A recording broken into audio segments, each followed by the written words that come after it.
পতিত স্বৈরাচার শেখ হাসিনাকেও আমরা ভারতের কাছ থেকে ফেরত চাইব।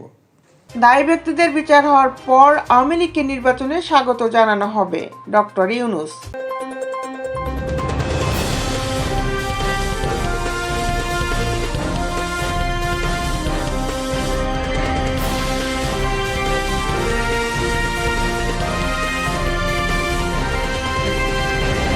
সবাই সুষ্ঠু বিচার পাবেন উল্লেখ করে প্রধান উপদেষ্টা ডক্টর মোহাম্মদ ইউনূস বলেছেন, হত্যা নির্যাতনের জন্য দায়ী ব্যক্তিদের জবাবদিহির আওতায় আনার পর আওয়ামী লীগকে নির্বাচনে স্বাগত জানানো হবে।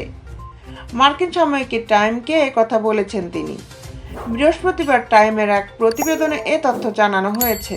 আওয়ামী লীগকে নিয়ে ডক্টর ইউনূস বলেন, নির্বাচনে অংশগ্রহণের ক্ষেত্রে অন্য যে কারো মতো তারা স্বাধীন।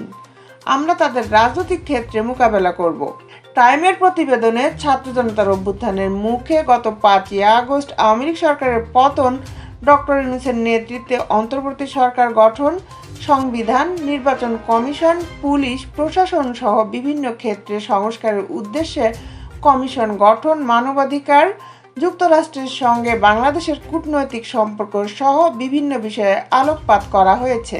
সংবিধান সংস্কার প্রসঙ্গে প্রতিবেদনে বলা হয়েছে, বাংলাদেশের রাষ্ট্রপতি শাসিত সরকার হবে নাকি সংসদীয় ব্যবস্থা থাকবে, সংসদ এক কক্ষ বিশিষ্ট থাকবে নাকি দ্বিকক্ষ বিশিষ্ট থাকবে, সেগুলো এখনও নির্ধারিত হয়নি। সংবিধান সংস্কারের বৈধতার জন্য গণভোটের প্রয়োজন রয়েছে কিনা সে প্রশ্ন উঠেছে।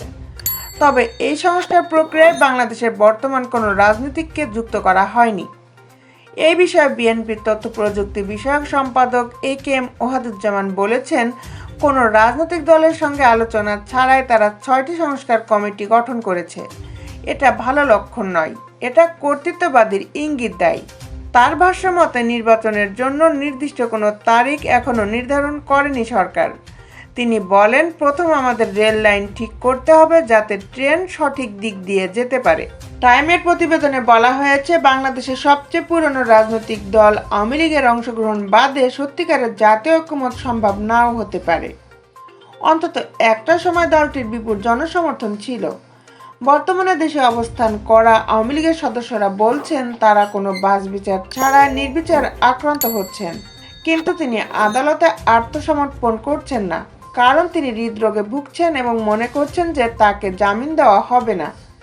জাহিদ মালেক বলেন, আমার পাসপোর্ট বাতিল করা হয়েছে, আমার পরিবারের ব্যাংক অ্যাকাউন্ট জব্দ করা হয়েছে, আমি অসুস্থ, 4 মাস ধরে আমি পরিবারের সদস্যদের দেখি না। টাইমের প্রতিবেদনে বলা হয়েছে, ঢাকার যেসব প্রভাবশালী ব্যক্তি একসময় আওয়ামী লীগের সঙ্গে নিজেদের যোগাযোগ বড় করে তুলে ধরতেন, তারা এখন দলটির সঙ্গে সম্পর্ক গুটিয়ে আনছেন।